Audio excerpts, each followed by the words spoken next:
नमस्कार दोस्तों। अगर आप किसी कंपटीशन की तैयारी कर रहे हैं तो आपने एक वर्ड नॉर्मलाइजेशन जरूर सुना होगा। मेरी राय में ये एक लीगल करप्शन है। अब आप पूछेंगे कैसे? जवाब जानने के लिए वीडियो पूरा देखें। अगर अच्छा लगे तो लाइक करें और अगर किसी कारण से कुछ समझ में नहीं आता है तो प्लीज़ कमेंट करें। मेरा उद्देश्य सभी लोगों को एक मंच पर लाकर अपनी समस्याओं को देश के सामने रखना है। अगर आप भी सपोर्ट करना चाहते हैं तो प्लीज़ चैनल को सब्सक्राइब करें और लाइक करें और अधिक से अधिक शेयर करें ताकि अधिक से अधिक लोग हमसे जुड़ सके। तो चलिए शुरू करते हैं। पहले तो आप नॉर्मलाइजेशन को समझिए। आप इसको एक तरह का एवरेज मार्क्स कह सकते हैं। मान लीजिए कोई एग्ज़ाम 10 शिफ्ट में हुआ। संभव है कि कोई शिफ्ट सरल होगी तो कोई कठिन। लेकिन मान लीजिए जिसका पेपर इजी शिफ्ट में हुआ, जिसने साल भर रात दिन जाग कर तैयारी की, उसके नंबर 95 और जिसका पेपर डिफ़िकल्ट शिफ्ट में हुआ उसके नंबर 45 आए। ये आपके रॉ मार्क्स हैं, मतलब नॉर्मलाइजेशन से पहले के नंबर। अब अप्लाई होगा नॉर्मलाइजेशन। इसके अप्लाई होने के बाद जिसका पेपर टफ शिफ्ट में हुआ था उसके नंबर बढ़कर हो गए 45 से 85 और जिसने साल भर मेहनत की लेकिन उसका पेपर सिंपल शिफ्ट में हुआ उसके नंबर घटकर हो गए 95 से 50। जब रिज़ल्ट आया तो मेरिट गई 80 पर। अब आप कहेंगे तो क्या हुआ, ठीक ही तो है। तो भैया 2 मिनट रुको। जिस लड़के ने पढ़ाई की उसका सिलेक्शन तो नहीं हुआ, ठीक है। अब इसके बाद भी खेल हो गए और आपको पता नहीं चला।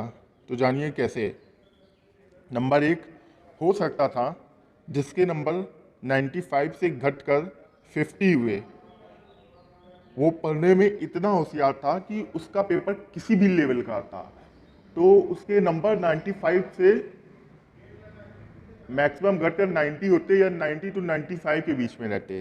नंबर 2 हो सकता था कि जिसके नंबर 45 से बढ़कर 85 हुए उसका पेपर थोड़ा सा सिंपल भी होता तो भी उसके मार्क्स 65 से 70 ही रहते। तो यहाँ पर लॉस हुआ ब्रिलियंट स्टूडेंट का और बाकी बचे हुए लोग भी अभी खुश ना हों। खेल आपके साथ भी हुआ है। आप पूछेंगे कैसे? तो देखिए आगे। अब जिनके मार्क्स 40 टू 70 नंबर आए थे रॉ मार्क्स, मान लीजिए उनके नंबर बढ़ाकर मैक्सिमम 79 तक कर दिए गए, 74 75 मैक्सिमम 79 तक। लेकिन मेरिट कितने पे गई है? 80 नंबर पर। इसलिए आपका सिलेक्शन नहीं होगा। अब आप मन ही मन खुश होंगे कि अरे नॉर्मलाइजेशन कितना अच्छा है, हमने 50 का किया था और नंबर हमारे 79 आ गए। अब अगली बार 55 का करेंगे तो 90 आ जाएंगे। तो ये आपकी भूल है। अगली बार मेरिट लिस्ट 85 पर और आपके नंबर मैक्सिमम 84 हो जाएंगे। मैं यहाँ मोस्टली लोगों की बात कर रहा हूँ, सभी की बातें नहीं कर रहा हूँ। अब असली खेल कहा हुआ, आप ये देखिए। अब शुरू होता है असली खेल। असली खेल क्या हुआ था?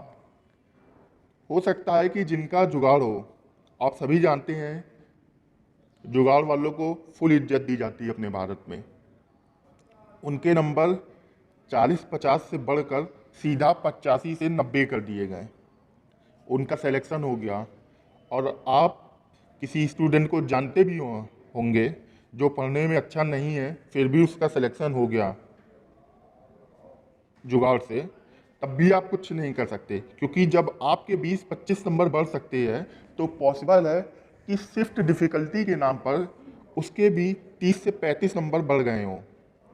बस उसके बाद क्या है, आप भी खुश कि अरे बस एक नंबर से ही तो रह गए, अगली बार हो जाएगा और लग जाइए अगली पंचवर्षीय योजना की तैयारी में। और उम्मीद है कि आप फिर से 1 2 3 नंबर से ही फेल होंगे। उम्मीद करता हूं कि आप समझ गए होंगे। तो हमारे साथ जुड़िए, आगे तक बने रहिए, अभी इसके ऊपर और भी वीडियो आएंगे। जय हिंद, जय भारत।